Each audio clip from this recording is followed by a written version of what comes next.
अस्सलामुअलैकुम नाज़रीन, आप देख रहे हैं पीटीएन न्यूज और मैं हूं आपकी होस्ट सुंबल ज़िया।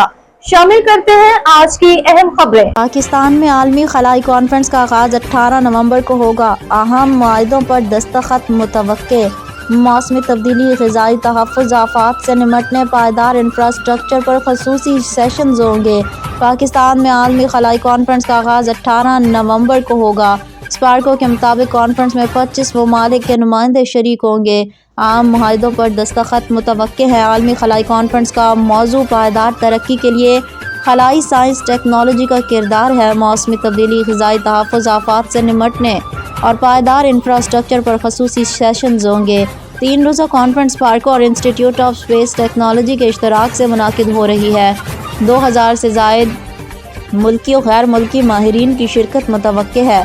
कॉन्फ्रेंस में 5 प्लेनरी सेशंस, 23 तकनीकी और 12 मास्टर क्लासेस शामिल हैं।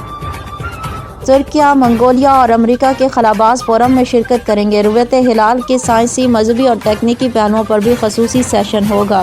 न्यूज स्टूडियो से अब तक के लिए इतना ही। मज़ीद खबरों और अपडेट्स के लिए देखते रहें पीटीएन न्यूज। अल्लाह निगहबान।